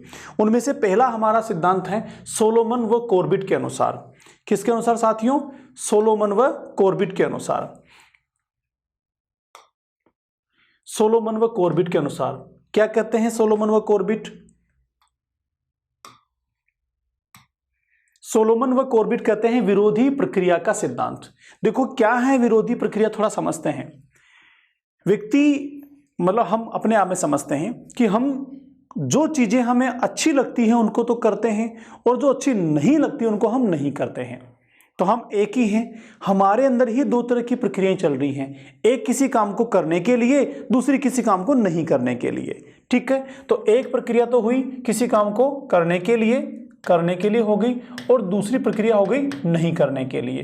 दोनों ही एक ही व्यक्ति में चल रही है, तो एक ही व्यक्ति के बीच 2 तरह की प्रक्रियाएं हो गई और एक काम करने की बात कर रही है, दूसरी काम नहीं करने की बात कर रही है।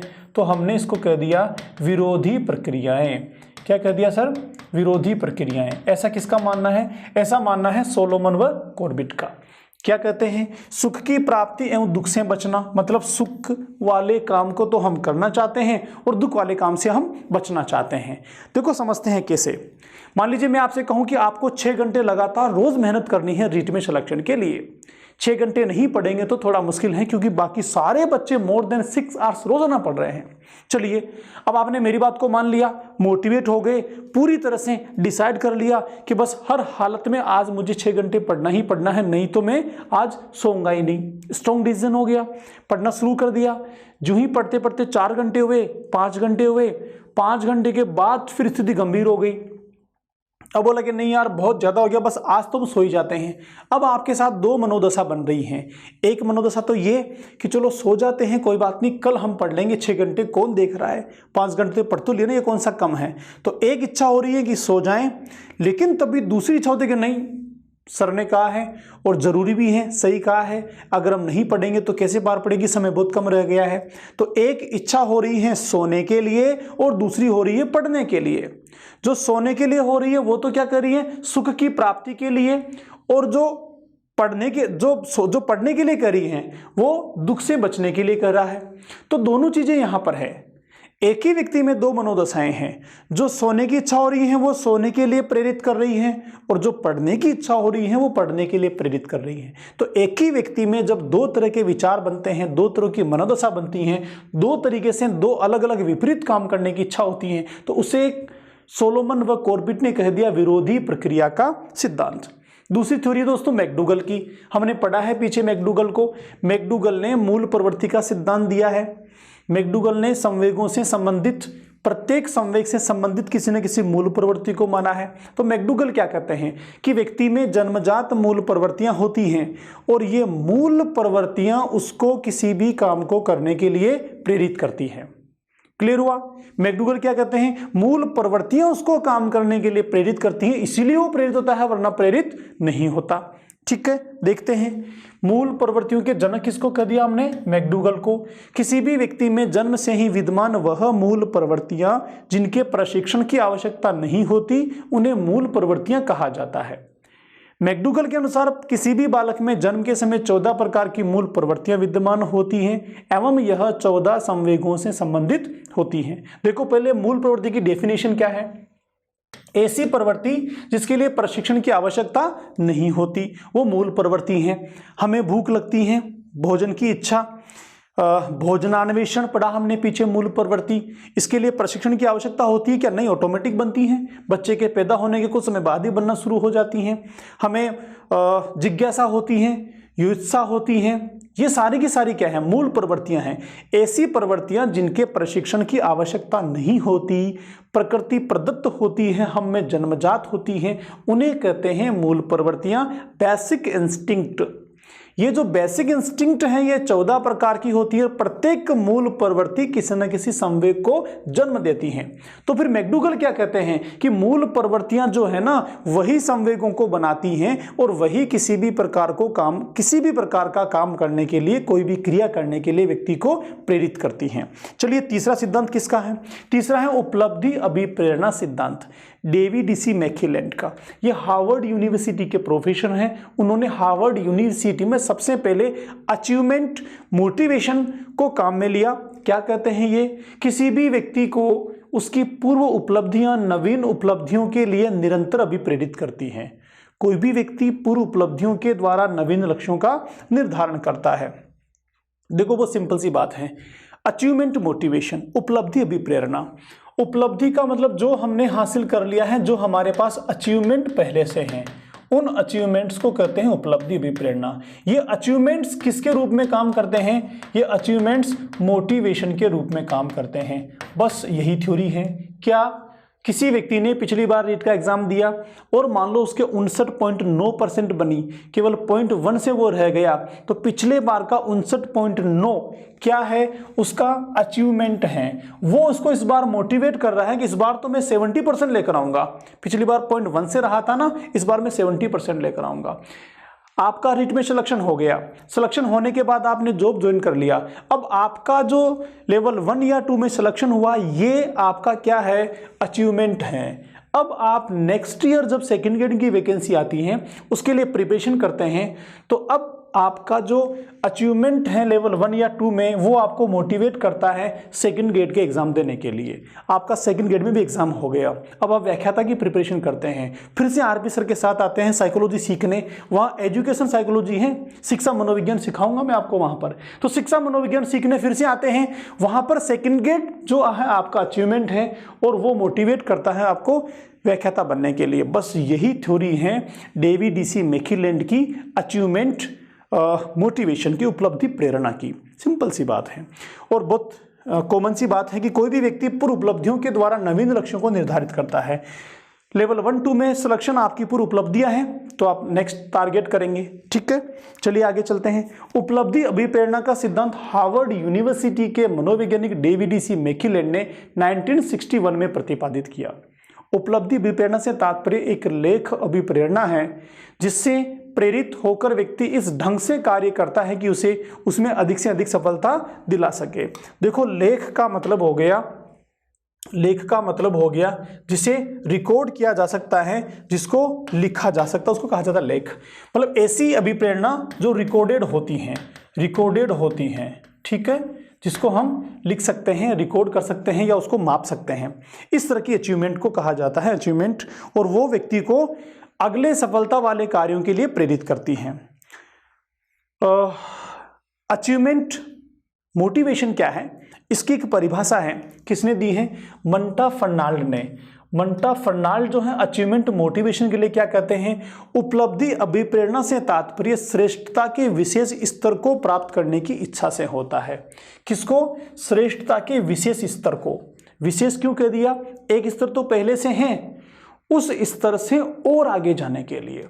ठीक है, जैसे मैं बात करूं अभी मुकेश अंबानी की, तो मुकेश अंबानी बहुत अमीर हैं, लेकिन और ज्यादा सफलता प्राप्त करने के लिए, बिजनेस में हाई लेवल पर जाने के लिए वो लगातार मोटिवेटेड हैं। इसके मोटिवेशन में कौन काम कर रहा है, उसके पीछे की उपलब्धियां काम कर रही हैं। तो क्या कर रहे हैं, विशेष स्तर को प्राप्त करने के लिए, किसके, श्रेष्ठता के विशेष स्तर को प्राप्त करने के लिए हमारे अचीवमेंट्स काम करते हैं। सिंपल व्यवहार में भी देखो, आपने साइकोलॉजी का एक क्लास अटेंड की, उसको अटेंड करने से आपको समझ में आया, तो वो जो समझ में आया ना, उसकी वजह से आप दूसरी क्लास अटेंड करोगे, तो जो आपको समझ में आया वो आपका अचीवमेंट हो गया, उपलब्धि हो गई, और वह उपलब्धि प्रेरित करती है अगली क्लास को ज्वाइन करने के लिए। नेक्स्ट पॉइंट और है, जिन बालकों में उपलब्धि प्रेरक अधिक होता है वे अपने जीवन में अधिक से अधिक उच्च स्तर की सफलता प्राप्त करते हैं। बहुत सिंपल सी बात है, जो बच्चा क्लास में टॉप करता है वो लगातार टॉप करता चला जाता है, जो बच्चा पढ़ने में आगे रहता है वो लगातार आगे ही रहता है। क्यों, क्योंकि उसके पास उपलब्धियां हैं, अचीवमेंट्स हैं। एक बच्चा बहुत अच्छे परिवार का है, ये उपलब्धि है, तो वो समाज में अपने आप को बहुत कॉन्फिडेंट फील करता है। तो उपलब्धियां जो हैं बच्चों में बननी चाहिए। क्यों, क्योंकि उपलब्धियां बनने से वह अपने जीवन में और उच्च स्तर को प्राप्त करता है। ठीक है सर, तो ये हो गया हमारा उपलब्धि अभिप्रेरणा का सिद्धांत। हमने पहला सिद्धांत कौन सा समझा, पहला हमने देखा विरोधी प्रतिक्रियाओं का सिद्धांत, जहां हमने क्या देखा कि एक ही व्यक्ति में एक सुख की प्राप्ति के लिए मोटिवेशन होता है, दूसरा दुख से बचने के लिए मोटिवेशन होता है, विरोधी प्रतिक्रियाएं हैं। दूसरा हमने पढ़ा मैकडूगल का मूल प्रवृत्ति का सिद्धांत, वहां क्या था कि मूल प्रवृत्तियां जन्मजात होती हैं जिसके से प्रेरित होकर व्यक्ति कार्य करता है। तीसरा हमने पढ़ा अचीवमेंट मोटिवेशन, उपलब्धि विप्रेरणा, कि व्यक्ति की पूर्व उपलब्धियां जो हैं वो किसी नए काम के लिए उसको मोटिवेट करती हैं। अब हम अगले बिंदु की ओर आते हैं साथियों, जो क्या है, व्यक्ति को अभिप्रेरित करने के प्रयास हैं, उपाय हैं। ये हमारे लिए बहुत इंपॉर्टेंट है, शिक्षक होने के नाते कई बार यहां से क्वेश्चन बन जाता है अंडरस्टैंडिंग वाला। कैसे, आप एक शिक्षक हैं, किस तरीके से बच्चों को मोटिवेट करेंगे, किस प्रकार से बच्चों को अभिप्रेरित करेंगे, कौन कौन से उपाय हैं, कौन कौन से तरीके हैं। देखो, मैं जो कुछ उपाय आपको सुझा रहा हूं वो अकेले ही नहीं हैं। बच्चों को मोटिवेट करने के सैकड़ों तरीके हो सकते हैं, सैकड़ों उपाय हो सकते हैं। कुछ सजेस्टेड मेन में डिस्कशन करूंगा, बाकी आप खुद तय करेंगे। क्वेश्चंस के ऑप्शन देखकर आप देखेंगे कि मैं कौन सा तरीका अप्लाई करूंगा जिससे बच्चा ज़्यादा मोटिवेट होगा, बस वही आपका आंसर होगा। ठीक है, फिर भी मेन जो है वो मैं आपको चर्चा करता हूं। पहला उपाय है दोस्तों, प्रशंसा व पुरस्कार द्वारा। हम बच्चों को बार बार बोलते हैं वेरी गुड, शाबाश, बहुत बढ़िया, तुम कर सकते हो। पुरस्कार की बात करें, बच्चे ने सबसे अच्छे मार्क्स लिए, हमने ट्रॉफी दे दी, क्लास में पहला स्थान दे दिया, एनुअल डे पे उसको सम्मानित कर दिया, ये सारे के सारे पुरस्कार। तो बच्चों की प्रशंसा करके, पुरस्कार देके भी हम बच्चों को मोटिवेट कर सकते हैं, आगे बढ़ा सकते हैं। और याद रखिए, कभी भी बच्चों को डांटने से, पनिश करने से, सजा देने से या मानसिक रूप से चोट पहुंचाने से सीखने की प्रक्रिया आगे नहीं बढ़ती है, उसमें बाधाएं उत्पन्न होती हैं। इवन हमें लगता है कि हमने बच्चे को डांट के बिठा दिया, बच्चा चुपचाप बैठा है, अनुशासन में आ गया है, ठीक है, सीख रहा है, पढ़ रहा है, लेकिन ये गलतफहमी है। मैं फिर रिपीट करता हूं, बच्चे को मानसिक रूप से परेशान करने से, मानसिक बाधाएं उत्पन्न करने से, भावात्मक बाधाएं बनाने से बच्चा सीखने में आगे नहीं बढ़ता है, मोटिवेट नहीं होता है। सही मायने में मोटिवेट होता है उसको प्रेरित करने से, उसकी प्रशंसा करने से, पुरस्कार देने से, जहां कहीं भी लगे उसको मोटिवेट करें, प्रेरित करें, उससे बच्चा आगे बढ़ता है। दूसरा है प्रतियोगिताओं के आयोजन द्वारा, विभिन्न कॉम्पिटिशन से, प्रतियोगिताओं से क्या होता है, बच्चे अपने पोटेंशियल को पोटेंशियल को निकालते हैं, अपनी क्षमताओं को, योग्यताओं को 100% इस्तेमाल करते हैं, क्योंकि कंपटीशन जीतना होता है। तो जब पोटेंशियल को निकालते हैं, अपनी एबिलिटीज का 100% वो अपने काम में डाल देते हैं, तो डेफिनेटली वो फिर आगे उनकी आदत का हिस्सा बन जाता है। तो इस प्रकार लगातार प्रतियोगिताओं के आयोजन से भी बच्चे जो हैं मोटिवेट होते हैं, प्रेरित होते हैं और अच्छा करने के लिए।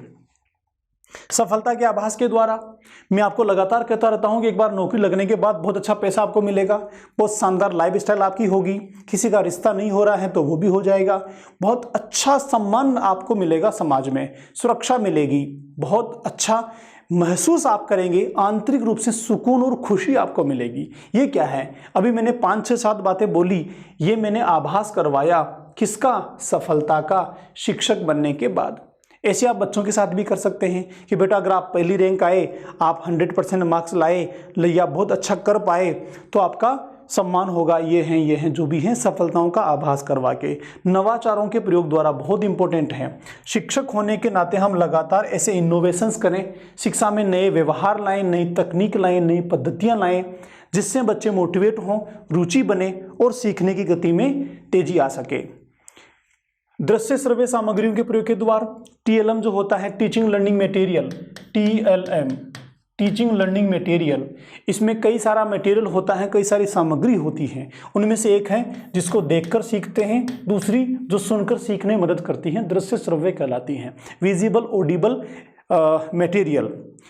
तो इनका प्रयोग करके भी बच्चों को मोटिवेट किया जा सकता है। महापुरुषों के उदाहरणों के द्वारा, विभिन्न महापुरुष हैं जिनकी जीवनी से, उनके स्टेटमेंट से, उनके लाइफ स्टाइल से, उनके आदर्शों से, चरित्रों से हम बच्चों को शेयर करते हैं और बच्चे मोटिवेट होते हैं। वो भी ऐसा ही बनने का प्रयास करते हैं, वो भी नैतिक मार्ग को अपनाते हैं। प्रार्थना सभा में हम महापुरुषों की कहानियाँ सुनाते हैं, शनिवार्य कार्यक्रमों में, त्योहारों पे, जयंतियों पे, हमारे समाज में, परिवेश में, विद्यालय के सह शैक्षिक कार्यक्रमों में लगातार ये चीज़ें होती रहती हैं। क्यों? उनमें मोटिवेशन बनाने के लिए। विभिन्न कहानियों के द्वारा, कहानियां भी उसमें काम करती हैं। नवाचार हमने पीछे देख ही लिया। तो ये कई सारे ऐसे तरीके हैं साथियों जिनसे हम बच्चों में मोटिवेशन ला सकते हैं, प्रेरणाएं बना सकते हैं। अब कुछ सिद्धांत हैं उपलब्धि प्रेरणा के, जिनमें से एक डेविड सी मैकलेलैंड का हमने पीछे पढ़ा, ऐसे ही एटकिंसन का भी है और वाइनर का भी है। इनके डिटेल में आपको नहीं जाना, सिर्फ ध्यान रखना है कि उपलब्धि अभिप्रेरणा के सिद्धांत कौन कौन से हैं। तो 3 नाम ध्यान रखेंगे। अचीवमेंट टेस्ट है, ये अचीवमेंट मोटिवेशन है, उपलब्धि अभिप्रेरणा नहीं है, याद रखिए। एक मैकलेलैंड का है, एटकिंसन का और वाइनर का है, बस ज़्यादा आपको डीप में इसमें नहीं जाना है। अभिप्रेरणा का मापन भी कुछ मनोवैज्ञानिकों ने किया है, उनमें से 2 3 4 के आपको केवल नाम ध्यान रखना है। मापनी क्या थी, क्या प्रोसेस, उस पर कुछ नहीं जाना, उस पर नहीं जाना, सिर्फ नाम ध्यान रखना बस। क्या? डॉक्टर दत्त और KG रस्तोगी द्वारा निर्मित उपलब्धि परीक्षण एक हो गया। दूसरा डॉक्टर BP भार्गव द्वारा निर्मित उपलब्धि परीक्षण। तीसरा हो गया वाक्य पूर्ति। चौथा हो गया प्रश्नावली। 5वां हो गया रेटिंग स्केल। ये कुछ टेक्निक्स हैं, कुछ मेजरमेंट हैं, कुछ टूल हैं जिससे अभिप्रेरणा को मापा जाता है। तो इनके नाम ध्यान रखने हैं, बाकी आपको डिटेल में नहीं जाना। क्यों डिटेल में नहीं जाना? क्योंकि आपके सिलेबस में केवल सीखने से मोटिवेशन का संबंध ही है। मोटिवेशन को सीखने में कैसे आप प्रयोग करेंगे, सीखने की प्रक्रिया में मोटिवेशन को कैसे आप शामिल करेंगे जिससे आपके सीखने की प्रक्रिया स्थायी हो, तेज हो, स्वाभाविक हो, रुचिपूर्ण हो, बस ये आपके सिलेबस का पार्ट है। हाँ, व्याख्याता में जाएंगे, वहाँ स्पेशल मोटिवेशन का टॉपिक है, वहाँ हम डिटेल से पढ़ेंगे, लेकिन यहाँ सिर्फ सीखने की प्रक्रिया के संबंध में आपके सिलेबस में है। तो बस इतना ही। आज का सेशन हमारा काफ़ी लेंदी था, लेकिन क्योंकि मोटिवेशन का था इसलिए बहुत इम्पोर्टेंट कंटेंट यहाँ पर था। सारी चीज़ों को, कंटेंट को, तथ्यों को आप फिर से मैं रिपीट कर देता हूँ, हमारे सिलेबस के हिसाब से ही आप समझें। हमारे सिलेबस में केवल सीखने की प्रक्रिया के साथ मोटिवेशन को जोड़कर सीखने की प्रक्रिया को एनरिच बनाने का कंटेंट है बस। तो उसी संदर्भ में आप देखें, वहीं से क्वेश्चन पूछते हैं, कुछ तथ्यात्मक क्वेश्चन आ जाते हैं, वो मैंने आपको बता ही दिए। मिलते हैं अगले सेशन में एक नए टॉपिक के साथ, जहां हम बात करेंगे समस्याओं के समाधान का हम किस प्रकार हल करते हैं चिंतन के द्वारा। तब तक के लिए नमस्कार।